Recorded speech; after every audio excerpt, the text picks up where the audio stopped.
I believe so, but I think for anyone listening, I think you kind of get what I mean if you're at least, if you're grown up in the 90s at latest, yeah. Thank you so much for having me. And this is your book. It is, yes. I couldn't wait to have it, and I like the way you wrap it. Of course. I mean, that's what you expect from a marketing agency anyway. Yes, of course. Let's see how it looks. Oh, it's a very good print. It's the first time I touched the print. Yeah. Unfortunately, I couldn't make it at the lunch event, as Herrström also invited me for that, and I wanted to be there, but it was not possible for me. But I'm glad we're here today.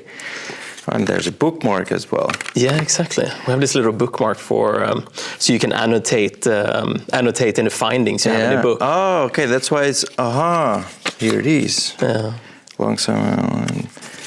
The Echo, How to Design Brands That Move Culture. Practical Strategies for Impacting Growth, written by Erik Herrström. That's you. Yeah, that's me. That's me.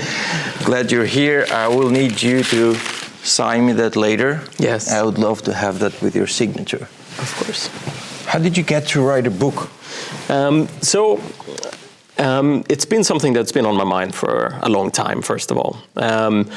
But I think to really go back, I think that's kind of where I realized I had to write a book somehow, or that I wanted to write a book, because I run my own studio, a branding studio. We do design, like graphic design, etc., in music, tech, and entertainment. And I officially started the agency or studio 3 years ago. And prior to that, I freelanced for a few years. Before that, I was working in New York at Spotify, but also at a couple of agencies prior to that. I'm originally from Sweden, by the way, so hence my funny accent. But with all that said, like during those times in New York, but also afterwards, when I was freelancing, I was working in many different agencies and studios, seeing how people work and also getting used to just like how the industry is. So like over the last 20 years, basically, I've seen a lot of different ways of working, how the industry works, etc. And that has kind of boiled down to like when I started my own agency, I realized as well, like, the way I work and the way that's different from how the rest of the industry works. Because we are working so much with brands and culture, and it just became clear to me that I wasn't necessarily thinking like everyone else. We as a studio, which is now like a core team of 3-4 people, but then we grow up to 10-15 people when we have bigger projects. Yeah. We have like cemented our way of doing things. So with that, we just like came to a place where we needed to articulate it better, but also we realized that there were so many designers out there that when I, for instance, spoke at conferences or when we had some smaller design talks, they were super interested in how we were working because it was different from many others. So with that, it became quite clear that you need to share that experience. Yeah, I wanted to share it, and it's been received super well so far. Yeah, when I read the book, I kept thinking about, you probably read it, Ogilvy's on advertising. I haven't actually. It's a very good book. I can lend it to you if you want to have it. I would love to read it. Yeah, there's so many books on my list. Yeah, but not in the sense of the content, of course, because it's different content, but in the sense of how the experience shared is about talking about doing things differently from how they have been done before, but also at the same time using principles that have been used before. Of course. Which is what I liked about the book. And as a publisher of The International myself, which is a media based on cultural background of different people living in Austria, for me, it was, okay, finally someone gets it, that brands are built also in community building and in culture. And it's not, I almost hate when I'm asked about the target group and they only want age numbers. Right. Yeah, but it's not that. And how do I explain that to you? Yeah. That it's not just that. And there's things that are not measurable immediately with numbers. It's Absolutely measurable not. by effect, or you can describe people by the movies they like. So you say these people that like Tarantino movies, but that's a target group. But then how do you put that in numbers or or specify it differently? Yeah. It's almost impossible. Yeah, I'm glad that the book also helped me get some vocabulary how to do that in the future. Okay, yeah, nice.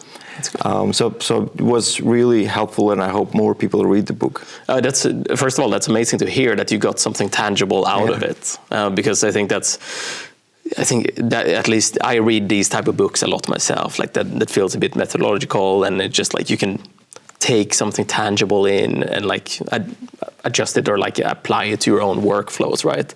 And so it's so good to hear that. And yeah, the target audience thing within marketing or advertising or whatever it could be is so real somehow. It's that thing we're always trying to skip. And if you don't allow yourself to have real conversations with the people you're trying to somehow sell to or market for, it's just impossible to get to know them, right? And write for them or design for them. Yeah. I read that you worked in the project of Spotify Wrapped. Yes, I did, for many years actually. What was, how did that project start? And now it's just common for us to have it, but how do you get from not having it to think about it, to implement it and make it now, it's in everybody's feed when they open Spotify? Right. First of all, I want to highlight that it's such a remarkable campaign every year that people care so much about their own data, especially in today's world, right, where data is something that we're a bit careful with, etc. But they manage to do it in the right way, maybe where you're so excited to see how many minutes you listen or what your favorite artists are, etc. I joined Spotify in 2016, and then it had already been going on for a year before that, I believe, where it was called Year in Music, and then it turned into Spotify Wrapped. The exact business reasons for why this happened and the bets, etc., is nothing that I know much about, and don't feel like I should speak about. Okay. But from my creative side and the excitement side of the world, during the 4 years where I was involved in the design of it with a bigger team, there were so many people involved in making this happen. Of course, it was just extremely fun to work with a team to try to find new ways of highlighting cultural relevance of the year, showing data in a way that data stories basically in a way that people really found it interesting, and also look for ways to make it feel really personal for you as a listener. So when you receive that experience, that you feel like this was made for me. Yeah. So how did people get to the point that everyone shares it on social media? Yeah. What was the secret behind it? How did you guys make people share it? Because showing it to them is one thing, but why am I excited to share it with everyone else? Yeah, I think the original reason for it is something I don't really know. But what I've seen and what I've understood is, of course, that you get something served to you of your year, and to me at least, it becomes a side of that. It's hard to think about it as an accomplishment, but somehow it is. It's similar. I have similar things when I'm going for a run, for instance, with Strava, for instance. And sometimes if I feel like I did something I'm proud about somehow, maybe I want to post it, right? And I think that's what happens with Spotify Wrapped, where I'm often quite proud about the top 5 artists somehow, because I have this. As a fan and an artist, you have this kind of connection. You feel like you have a connection, even if they don't know you, but you know them, right? So when some of those artists are, on your top list, or it's your biggest artist of the year, maybe, or whichever stories it is, it's just becoming wow, I'm a diehard fan for this of this artist, right? So it's something you're proud of. It also kind of shows a bit of commitment. For example, in my case, were too many hours of podcast listening. Right. Yeah. So it made me think, okay, I didn't waste time only, but I listen to something that might have been useful for me. Yeah, exactly. So it's very good. It's a very good program or project. Yeah. How long did you stay in New York? I was there for 8.5 years. And you moved there from Sweden? Yes, exactly. Where are you from in Sweden? From Helsingborg. Helsingborg. It's in the south, close to Malmö. Aha, okay.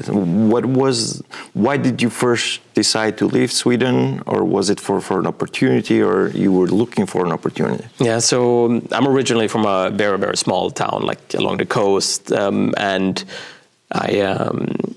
as a 20-year-old, I applied for jobs all over Sweden to become a designer because in my teens I had got introduced to designing websites by my dad. He was or is an accountant, but he just had an interest on the side to build websites in the early 2000s. And it got me interested in, as an early, young teenager, I started coding. Without knowing that design was gonna be what I was interested in, but after years of that and doing a few freelance projects alongside school, I realized that the design side is what I'm interested in, and that led me to find designers online. I went to Behance, for instance, which is this creative network with millions of users.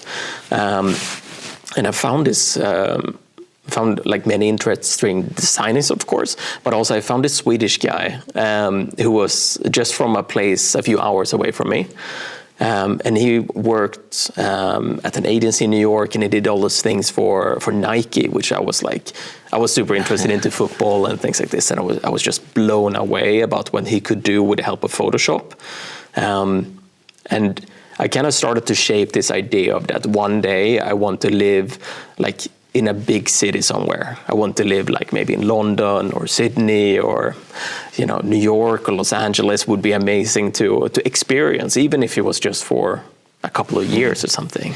But I started to shape a little bit of a dream to do that one day. So yeah, plus I'm assuming also we're kind of the same generation from what I see. So back then it was also still, maybe from the movies, from the music, it was still a thing that everybody wanted to try the US. At least once, especially the creative industries was a dream. Yeah, I was, when I grew up in school, we were into skateboarding and inline skating. I was an inline skater, so it was always it was really, really fun. I mentioned this in the book as well, how me and my friends, we were looking at these VHS tapes of these skaters in New York especially, and how there was a mix between hip hop, these skaters cut together in a super cool way, and all this graphics and illustrations and all of this that just became I created a bit of fandom for this culture, even though I was in a tiny fisher village in Sweden with my friends jumping on ramps and stuff, but completely different world. But it's starting to shape something this is something I want to experience in real life. And then how did you get to Vienna? Yeah, so when living in New York, I started dating a flight attendant. She was from Vienna, and that's Kirsten, by the way. Okay. Yeah. And after 2.5 years of dating, I felt like maybe I should suggest that I move to Vienna, and she was living here. Yeah, she was living here, we had a long distance relationship basically, but she started coming to New York more and more because she could suggest what flights she wanted. And then she was there so often that it turned into that we had a more or less normal dating life, as normal as you can have in that situation. 2.5 years later, I came to Vienna to try it out and ended up staying. Did you already have the studio, Herrström, or you started it here? I started it here. So I quit Spotify and moved here. And now 6 years later, I'm very happy I'm in Vienna and back in Europe because it's so nice. Yeah, I guess that might have also helped a little bit with the decision being an EU citizen. easy to Of move course. to Austria. Yes, of course, very much so. And also, I had been to Austria many times before for skiing when I was in my younger, basically, and also had come to visit her a few times during our time of dating, and I found it to be not so different from Swedish culture. So that's why I thought. How does he decide to start an agency in a new country? First thing that comes to mind is, okay, how he's going to get the clients, because he's new there. He doesn't have a network in Austria, I'm assuming. No, so how is the agency going to survive? Yeah, super interesting, I think, this aspect of it. First of all, like when I moved here, like in 2020, that was. First of all, in the midst of the pandemic, I came here in the summer, and not only did I not know the language, right? I didn't know German at all, and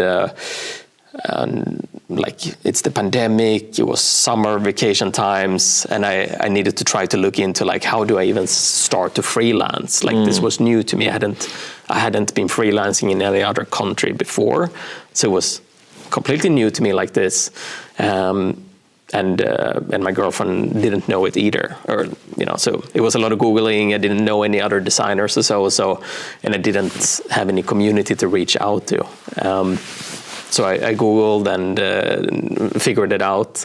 I wish that we had ChatGPT at this point, maybe, so I could just ask for the steps to do it. But I found some guides online, I think, managed to figure it out, started freelancing. Upwork, Fiverr? Not like this. I just launched a new portfolio of mine, like a design portfolio, basically, and shared on my social media that I was available for freelance. And what was interesting was that a few family connections, etc., and friends of my girlfriend, they shared it in their networks in Vienna. That helped me get a few new contacts that has been very valuable since.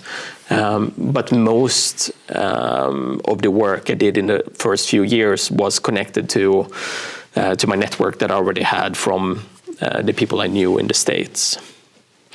So I'm guessing also your name and your last name might have been a bit helpful in Austria, because they are also common in Austria. Yeah, sure. Erik and Herrström, it sounds a bit German as well. Yeah, there's connection Swedish to it, yeah. So that might have lowered some barriers for you at some point. I'm sure. I haven't experienced it any other way, of course. So, tell me a little bit about how do you... does it work like in the Mad Men series? When you get a client, you have to pitch them your project and idea. Is that how it works? And then if you win, how do you move forward?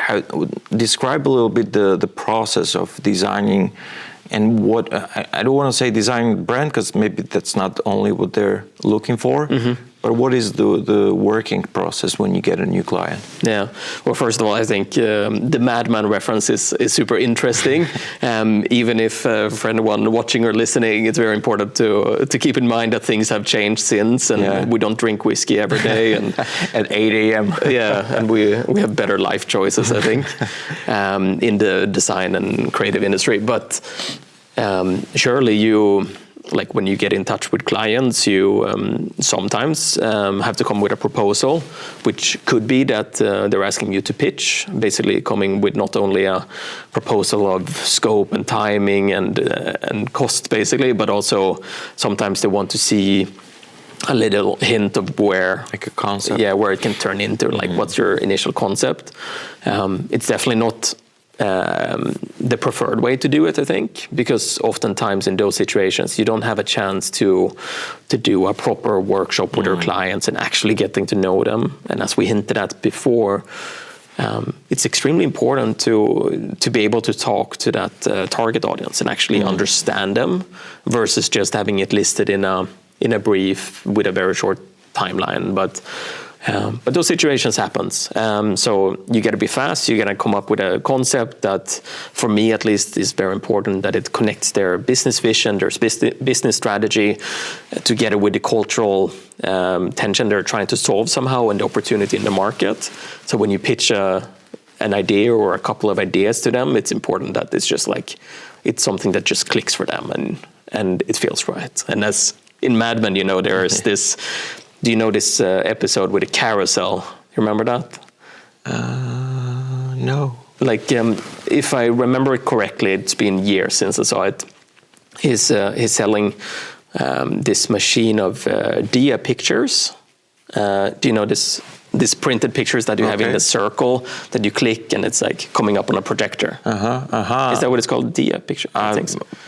I would say yes. Yeah, I believe so. But I think for anyone listening, I think you kind of get what I mean if you're at least, if you're growing up in the 90s at latest. Yeah. But what they struggled with, I think the client there was like, okay, we're selling this new format at the time, and it's hard to for people to understand what it is. But he managed to pitch it in a way that they're actually selling memories, because that's what you experience when you go through this. Because he managed to put himself in the minds of the end consumer, and not just like that you're selling a new tech device. Yeah, I find that type of like perspective shift very, very interesting. It's kind of what Red Bull does. They barely promote the drink itself. They promote what the drink supposedly does to you. Yeah, the drink. Do you have if you can mention brand names that you really like what they've done with their brands? Yeah. Right off the bat, let's see. I often. Even from your portfolio. Yeah, no, but let's see. I'm just thinking if I have something right off the bat that feels right, but like oftentimes I think it is that feeling that you manage to create somehow that's not related to exactly what you're selling. Like if I'm walking up to you and I say, like, here's my product, please buy it, it's not so interesting. Yeah. But if there is more of a connection to something that you deeply care about, I think that's when it becomes more interesting. Just an example, I think that like when I grew up, for instance, like MTV had a massive impact on me because what they sold to me was like this whole like culture and music culture and things that I couldn't get anywhere else. So that for me just like became, something very, very special. And the way they expressed themselves was just something like that I was blown away about all the time. But at the end of the day, if you think about it, they could also have just showed music videos with no graphics, no branding, anything like this. But they managed to get you to feel like they were able to show you the transformations in culture somehow. And, with all this, like how the logo always changed to different things. Yeah. But I'll come back to you with more good examples. But on top of mind, I just find it interesting with, for instance, how, do you know Liquid Death, for instance? Yeah. It's such an interesting brand in many ways. You can definitely argue if it's good or bad that they can water and transport it a long way, etc. I think that's totally up for discussion. But from a brand side, I find it very interesting in how, at least from my interpretation, how they managed to make it feel very much like heavy metal with the help of their branding. It's like it doesn't look anything like Evian or any of the other like Smart Water or something like this. Like they have a completely different look. And at the same time, sorry, go ahead. I was going to say, so that's water? Yes, that's water. That's the first time for me to understand that it's water. I thought it was an energy drink. Yeah, it looks. You could probably put it next to Monster Energy and feel like they're similar, right? Okay. But they're not. It's just water, and it's, as far as I know, it's actually Austrian water. But is it a good thing or a bad thing now for the brand? Because I didn't know it was water. I thought it was energy drink, and I always avoided it. So here's the twist that I find interesting with that. I think they had a lot of success in like heavy metal or like hard rock festivals and such. Because if you think about it from an outside perspective, you imagine that there's going to be alcohol, it's going to be a bit tough and hard, there's mostly men, kind of is your feeling at least, without knowing the numbers. But also there might just be a vibe of like, okay, from the get-go, it's all about alcohol and beers and, you know, being a bit hardcore somehow. But if the branding of this can, which you didn't even realize was water, it kind of puts you into this mindset of that it's okay to drink this thing, and you know, when you realize that it's actually maybe just good for you. I think this is one side that's very interesting. But what they also have done, I think, is that I think they tap into this youth culture. Like as you mentioned, it feels kind of like an energy drink, perhaps. But like the new generation is not as interested in alcohol as well. Like it's less and less interested in drinking alcohol, like the older generation is. So it becomes like, you know, this great thing of that you can get really good water than in this case, but it's just branded in a way that it connects with you, maybe. It's funny how they manage to brand water. Yeah. You remember Fiji water? Yeah, sure. That was sold like it's water from the fountain of youth. Yeah. But it's just water. Yeah. And it was sold very expensively. And how is it possible? This is what I fail to understand at some point. That how is it possible to sell water at that price? Yeah. I don't even know. Is that super expensive, Fiji water? I would say it's expensive for water, for being just I water. never buy bottled water, really, unless I really have to. I also never buy. I just remember some restaurants had it, and I remember seeing the menus, or supermarkets had it, and it was always more expensive than the others. Yeah. But I don't know how is it possible for them to brand it so well that people still buy it at that price. Yeah. Knowing that it's just water. Yeah. I think there needs to be like some type of tie into a story, right? When you heard about this and the way you describe it to me as well, it's like there was a story the way they presented it, and people bought into that this is really good water, right? And but also it's exotic with Fiji, you know. That's the exotic part is one thing, and now that I remember, I've never had that feeling or experience here in Austria about that water. Okay. But I did in other countries where tap water is not drinkable. Exactly. Yeah. So I think it's now we go back to the culture part that you also talk about in the book. Right. They market it very well in countries where people have this high disbelief in natural resources of water, and they sell it as very clean and good water, I guess. So that's why it works in some countries. And in Austria, I never heard anyone talk about it, or I've never even seen it in supermarkets, I think. No, I mean, of course, as you say, like it's because here is amazing water, right? Yeah. And the water brands here, they speak, of course, about how clean and amazing their water is. And here we can totally question if it's worth buying bottled water, right? Yeah. We have it directly from the tap, and it's so great, and we can oftentimes there is a soda streamer close by, right? So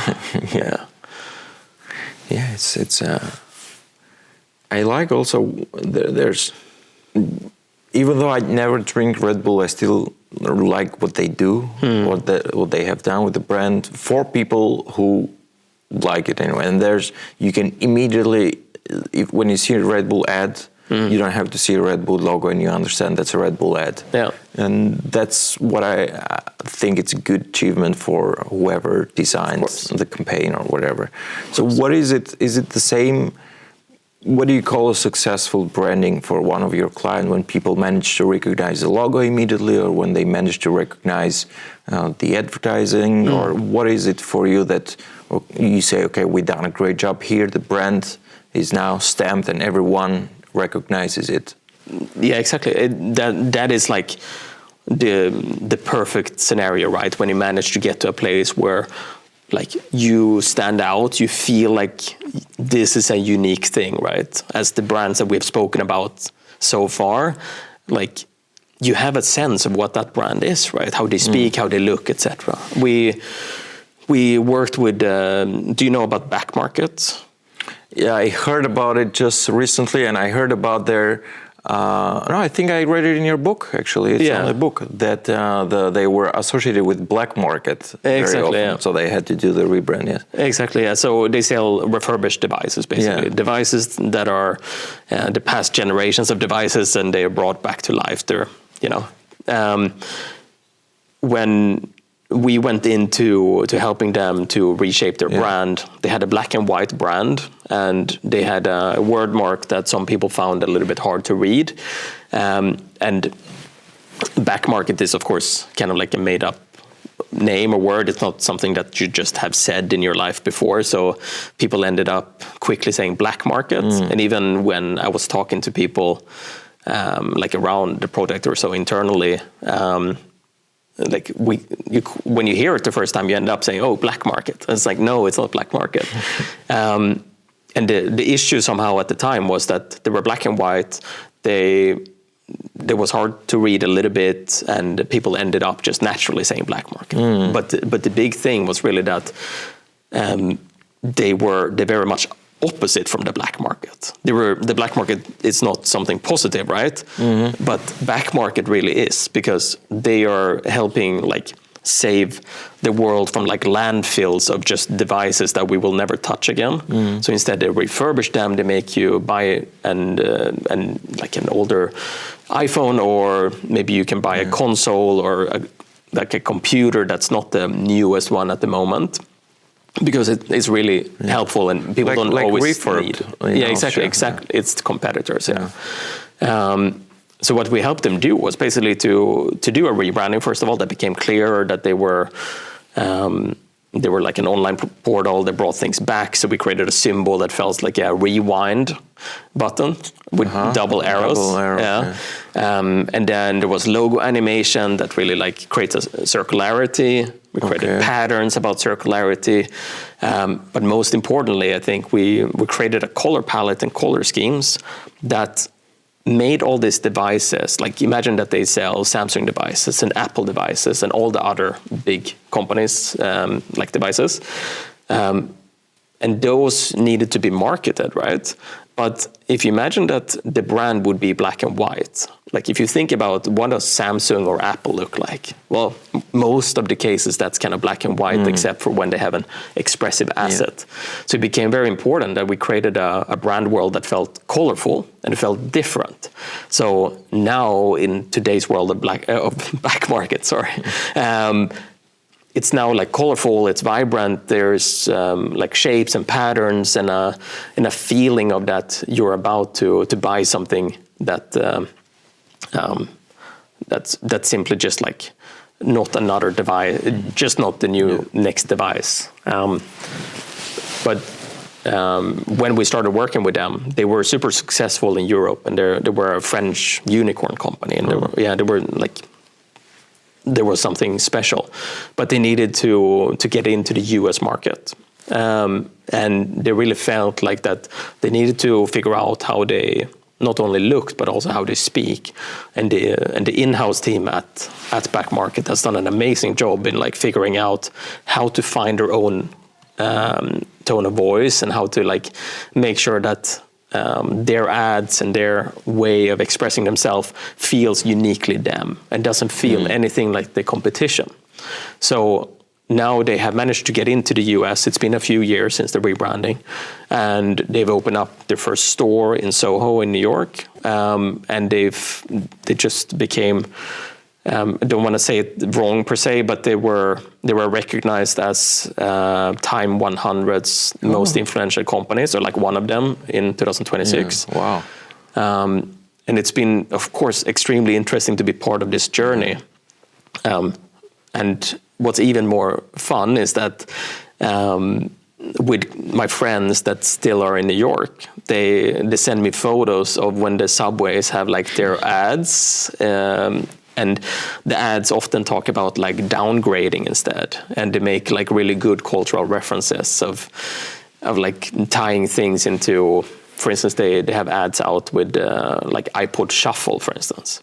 And if you think about why this is smart, for instance, at the moment, I'm sure there's much more thinking to it. But from my point of view, or like what I see from I'm not working with them right now, but like from an outside perspective, what's interesting is that we're all talking about that we're too much on the screens, right? So if you think about how amazing it would be to actually maybe go out for a run or just spend your day having an iPod Shuffle instead of as soon as you're going to change song, you're going to go to your iPhone, which has so many good features. But it's an interesting just way of thinking about like that sometimes it wouldn't hurt to downgrade maybe in certain situations.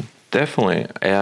And I agree with what you said. 3 years ago, I bought this watch. And I bought this specifically because this watch has music storage in it, and I can connect it immediately to my headphones. So I don't need my phone when I go running or for a walk. And it's exactly what you mentioned. You need...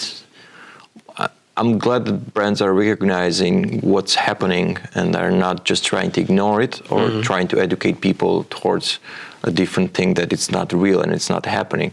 And you might have seen also this, I don't know if it's a trend or if it's a restart of people buying vinyl records again. Many people starting again to use headphones that have a wire in it and not the wireless ones. They're buying DVDs.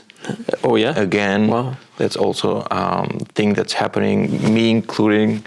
I'm also buying DVDs again, but need to find that old DVD player at my parents. There's new ones. There's a lot of new ones. I don't have, unfortunately, my old DVD players. I had a Daewoo. I don't know if you remember the brand. Probably Japanese, Chinese. I don't know. I'm not sure, but it was quite a established brand in 2005 when I first had it. But it's true, many people are going back, and I'm glad they recognize it and they try to connect with those people who don't need the newest thing in the market, but they need the thing that works for them and that is enough, which has become a challenge sometimes to make people realize that enough sometimes is what you need, and the excessive, it's not what you need for some things that are not necessary on a day-to-day basis. But I think you need to have that true cultural connection to things. Like you need to feel like this is worth spending time with, right? Especially I think social media put us in a place where we're just consuming like an insane amount of content, whatever type of content it is, in such pace that we can, I can't even remember what I looked on at Instagram in the morning. Right? Even if I spend 2 minutes on it, I don't remember what it was. It's like a blackout session. And it's a bit scary, right? It's true. It's like automatic. You don't even realize that you did that. It's like, what did I see? What there were some jokes, there were some good designs in my flow, whatever it was, right? There's nothing memorable there. You cannot recall, you cannot use it. Sure, it was a waste of time. It was a waste of time. And maybe it would have been better for me to just look out the window for a few minutes. I did that. I started doing that about 2 years ago or 3 years ago, I think. Every time I go to bed, I leave the phone outside the bedroom. Nice, me too, actually. That's the best. The best decision I've done in a long time. Sleep. You're not scrolling before sleeping. And I don't have problems sleeping, luckily. So I fall asleep 3 minutes after I go to sleep. Good. And I think having the phone just harms that and just makes you sleep worse and worse each time. And in the morning, when I wake up, I don't go to get the phone first thing. I just do my things in the toilet and then prepare breakfast and then start checking the phone. Because even if it's an email or it's a message, it's like it ruins your day, not in the sense that it's a bad message or something or bad news, but in the sense that you start focusing on something else that is outside your home at that particular moment. I'm not saying that this is 100% of the days. No, of course. There's some different days. For example, when my family is abroad, I check my phone more often, but it's a good thing that, and I hear this, that many people are doing this more and more. Yeah. So I think there's a downgrade or the curve is slightly going down for social media consumers, or maybe it's people our age that start avoiding it because we had it for a long time. Yeah. And because maybe if we talk to a 20-year-old now, they think the complete opposite. Yeah, maybe. Yeah, I wish there. I mean, I think there is a new generation of social media coming where it's probably more focused around, creating better connections, like actually spending time with people, and less about just posting things and trying to, I don't know what we do with it, but just like where it's a content focus somehow, and where you constantly learn things somehow, with all this, like there's so much content for just learning how to cook, how to work out, how to work better, whatever it could be. And you're just getting so full of all this, like, is it the best way to learn something as well? Where someone is speaking like so fast and just, sometimes it is, sometimes it's just a bit much, I think. But I want to try to do this thing that you're doing, where I don't only have the phone in another room, but also maybe that I shouldn't check it for the first 20 minutes. Or because often when I check the phone, I definitely do it just to see if, like, since my family is abroad, for instance, like, is everything fine there? Has there been an emergency with any client, maybe, as they're often in the US, and those type of things. But that could probably have waited, hopefully, a little bit, because 15 minutes. Because as soon as I open WhatsApp messages, email, Slack, or whatever it is, which I definitely shouldn't do that early in the day, my brain starts to problem solve, and then you get very, like, exhausted towards the end of the day, of course. So as much as possible, I'm trying to just glance at the phone if there's an emergency and then put it away. Yeah, that's a good thing. And many people blame Netflix for what's happening with cinemas, that movies are not shown enough in cinemas. But I think it's a lot to do with social media as well. People get a lot of the fun they want and the drama they want on social media as well, so they're not as hungry as they used to be. I see sometimes clips from movies that are on Instagram Reels, but I've seen the movies and I remember they were slow, and that's what people liked about it, that it developed in time.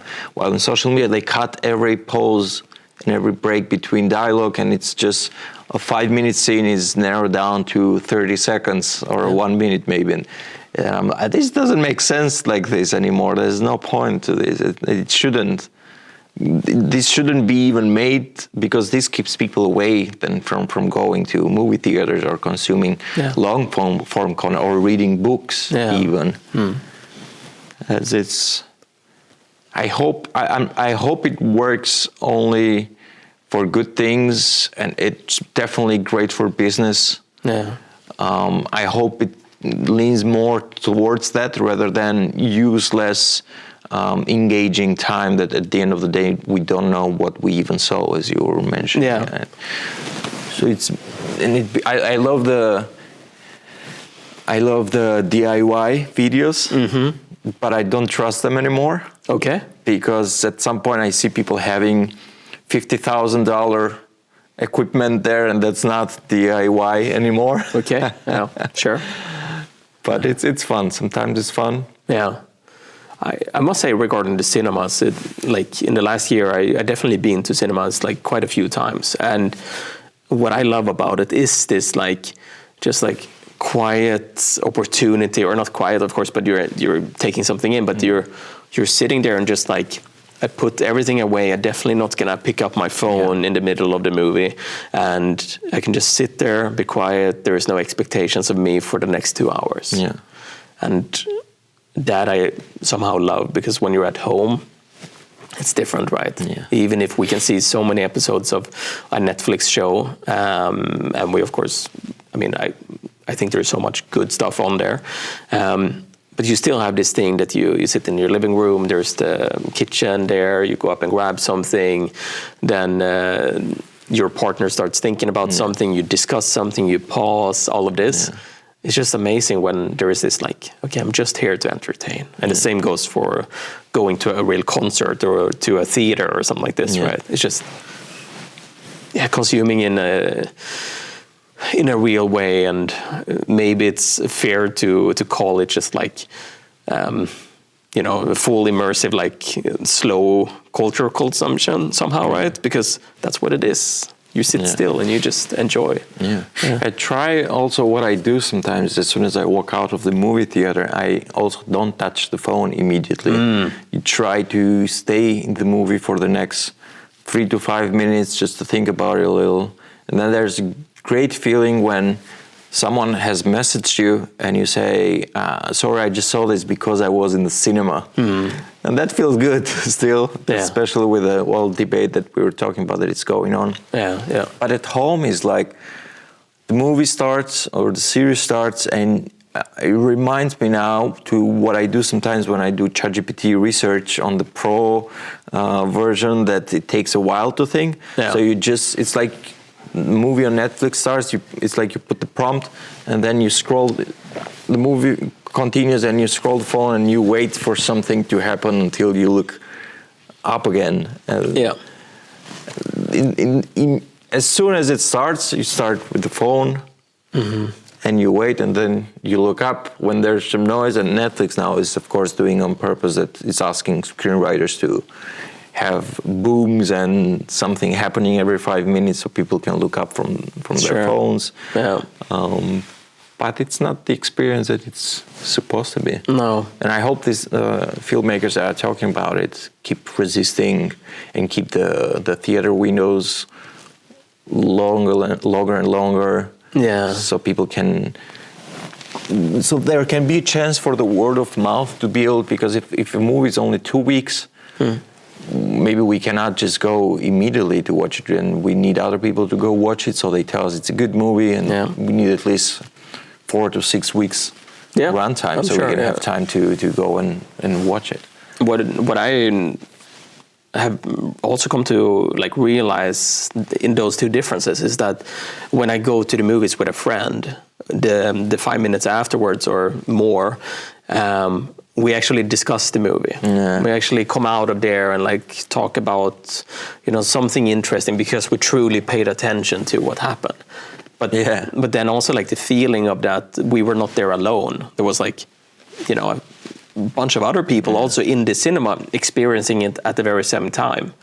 And this is definitely something you don't necessarily get at home. And somehow when you're at home as well, maybe it's like you watch it and then you're done, you get ready for bed and you're done with it. You find it interesting still, but it's not an event, like just like a music concert where you might have just like, wow, we just experienced this together. Like, and then you walk out of the stadium or concert venue together and you're just like, wasn't that amazing, like, and you've just... got that connection, just as you do with an artist on stage, you might get it with a film and the filmmakers. Especially with comedy movies. I was watching yesterday. There's a new comedy on Netflix. This Italian Checco Zalone. I don't know if you heard of him. No. He's a very funny guy in Italy. He's been doing movies for a long time, all comedy movies. And his new movie was on Netflix. Okay. And I was watching it. It was very fun. But all the time I wished I had watched it in the movie theaters, because I could imagine all people laughing at the same time. While think about it also, when you're with friends, you always laugh more. Laughing is contagious. You laugh more if other people around you are laughing, and you don't laugh a lot when you're home alone watching the movie. So some experience must be real experience as they are meant to be. Yeah, 100%. I think so too. It's like, yeah. Let's see what's going to happen. Meta, for example, they completely cut the VR project they had, the metaverse. I don't know if you heard of it. I know about the metaverse. I didn't know they had cut it. They cut it. Apparently, it didn't work. You can see it didn't work because no one was even talking about it at all. Billions of dollars wasted. At first, it promoted people being able to sit like us, but being in two other sides of the planet at the same time. Yeah. But I don't think, maybe just a few people thought it was cool, because at the end it's also what you talk about here, that it's about the human connection and being in a community and being there in person. It's not enough to see it. It's so many things that we go back to what we're saying. Maybe they cannot be explained specifically in person, or maybe a psychologist can, but not me. How important is to still be with each other and meet, instead of just maybe do you prefer Zoom meetings over in-person meetings when you're in Vienna? Oh, in-person meetings if I can. Definitely, right? Sure, yeah, much better. Yeah, because it just makes sense. Yeah, for sure. But I think on the metaverse, for instance, I think it needed to happen that it was tried, probably. Because if you think about it, like, a lot of people play like games, right? Fortnite or so, right? And they spend a lot of time being around others. They basically get to know other people online, right? And they play with them. There's also been like concerts with like Travis Scott or something like this. Like, actually, that had, as far as I understand, like good success. And it might just be that the metaverse didn't work out because many reasons, maybe I don't know, but there is an audience still, right, for being in video games somehow, where you actually get to know people around you, or you have a team play thing, or whatever it could be. So in that sense, I find it interesting that companies, whatever company it is trying new things that there might be a great opportunity in, right? Maybe they thought that that's what people want, but I think it also came out really around the pandemic time. Right. So they thought it's a good moment to push it because people cannot meet, and that's going to be the future. People will only meet through VR glasses. And then the pandemic was over. People couldn't wait to meet in person again. Yeah. But how do you, for example, define or realize what people want? Because that's the biggest challenge, I think. You can think, you can read the data, but then at the end, it might turn out differently, just like with Meta. No, of course. And also, like, it's interesting with Meta how many different type of products they have. Like, we recently been involved in helping them with their like AI glasses, for instance, which has no visual to them at all. You can listen, you can ask questions. The Ray-Ban? Yeah, Ray-Ban methods. Those are cool. Those I like. Yeah, and I find that to be interesting as well, where you have the opportunity to use it instead. Like, in that sense, you're really not taking up your phone. You're instead just like, you're able to ask for direction or ask it to play a podcast or whatever it could be, right? And I just think that at the end of the day, whatever brand it is or whatever product it is that you're coming out with in the world, it's very easy, of course, to be like sitting by yourself or with your team or coming up with ideas that's like, oh, this would be amazing, right? Shouldn't we do this from your own perspective? But again, like, coming back to like, who is actually gonna interact with this and buy this and become a loyal customer over time? If you don't know that there is enough people that actually cares about this, then it might just not be the right opportunity, right? So it needs to be that thing that, like, there is an ask for it, and people are actually wanting to, line up for this or pre-save it or whatever it could be. But somehow it's always coming back to knowing people, getting really close to people, and creating for people, right? Versus for your own success. Yeah, it does remain.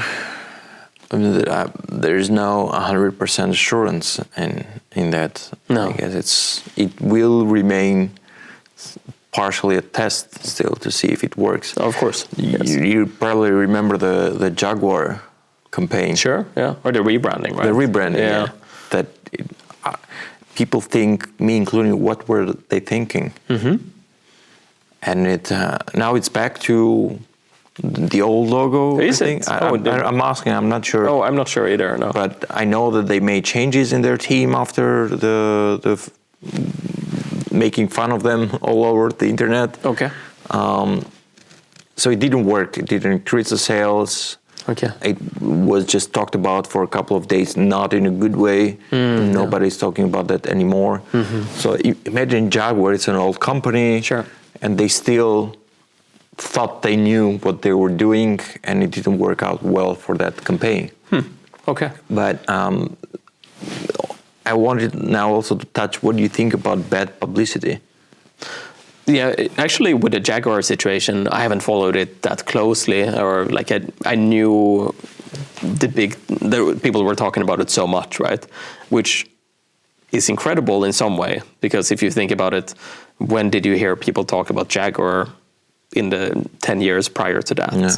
Like, I never saw anyone on LinkedIn or Instagram or anything like, or in real life, like speak about Jaguar previously, really, except for when there was a nice car on the street and someone pointed at it. But it was very interesting that like suddenly everyone was talking about it, and that is amazing in the sense of like they became the brand on everyone's lips for a few weeks or whatever it was. It's so interesting in case they ended up like reverting back or realizing that it didn't give a good effect, because I saw many different thought pieces around this rebranding, which was interesting because some people were definitely saying that this is completely wrong, all of this, right?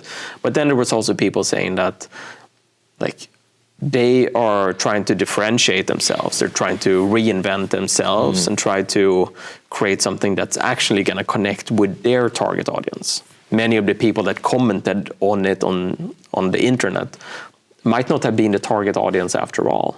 I don't know exactly who they're trying to get to. But if you think about it, like I'm not in the market to buy a Jaguar. I shouldn't be the one reacting well to this. But it might be someone that has a desire already to buy a Jaguar somehow, that they are trying to connect with. And those people need to feel like this is something that I find interesting. So in that sense, I just often think that I'm trying to take a step back when I realize that this brand is not something that is not for me personally. And for that reason, it's super hard to comment on it, because at the end of the day, I don't necessarily know people that are in the market to buy a Jaguar. But if there were, I would be super interested in speaking to them, like hearing them out, like why did this feel right or why did this feel wrong? But most of all, just as mentioned in the book, I think it's extremely important when you are going to do that massive shift, like we helped Back Market with, for instance, or other companies we work with. Like when you're going to do that, show it to a test group, show it to people that you have previously interviewed to understand what they like, what they're into, and like how they think and how they connect with your brand. But then when you have a few options on the table, which you always have in a branding process, like then you got to show it to them, see how they react to it. If they get enticed to maybe upgrade their car or change from another similar brand to a Jaguar. Yeah. their narrative was somehow that, or what I think was that they're trying to get new customers, because people were saying that someone who would buy a Jaguar would never buy it with this advertising that they did. There was, they call it too walk, not manly enough. So a typical Jaguar customer is a man who likes the sound of the engine of the Jaguar and the design of the Jaguar, of the logo of Jaguar, and that customer would go away from that type of advertising. So, is it because that's an older generation that they realize they need to do the shift? Is that what's happening? I'm thinking if they were trying to get new customers, younger people who are more open-minded, who are not afraid of experimental products or new products. Okay. Because everyone was saying that someone who would buy a Jaguar wouldn't now stop thinking about buying a Jaguar. Yeah. So this is the question: were they targeting someone who was intending to buy a Jaguar, I see. Or they were trying to get new customers? I see. Okay. Yeah, but someone high up in marketing was fired because of this. Okay. Unfortunately, because I'm sure even the person who fired him or her had approved this ad before. Of course, I'm sure there is a long process to make it happen, and that should be an understanding that some things need to be tried to understand if they work or not. You cannot predict everything. But also, the exact same thing happens. If you're, instead of targeting the ones that already have a Jaguar or previously bought a Jaguar, I think the exact same happens if you want to target a younger generation that might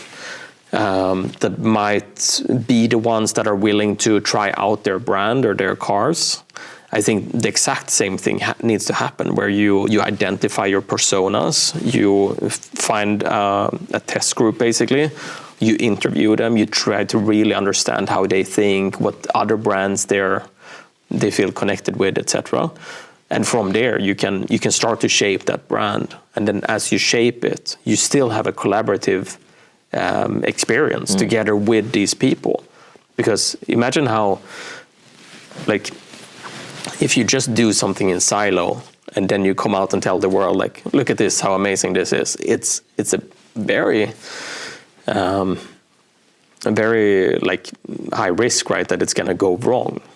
But if you really speak to enough people to get a sense of okay, you might be the type of person that we hope is gonna realize that the Jaguar could be the car for us to buy. Yeah. If you manage to get them to think, or to really appreciate what you have done, or the way you think and the way you talk as well, then maybe that could be the way.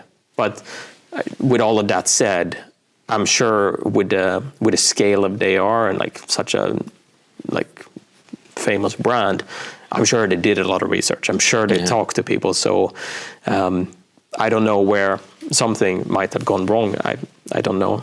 It's an interesting case, definitely. Yeah, it's a very interesting case. I'm gonna go up and I'm gonna read more about what actually happened. When I get home. I will too. So the Echo, where can people find it? They can find it on theechobook.com. So link is in the description. Nice, and it's also sold at Ototo. In the 7th District. It's just across the street here in Zieglergasse, where we are now. Exactly, and also at the Softcover. Where is that? That's in the 6th, close to Marie Hilferstrasse. Okay, okay, nice. The Echo, how to design brands that move culture. Here it is. This guy wrote it. Thank you very much for being here. Yeah, thank you so much for having me. Wish you a lot of success.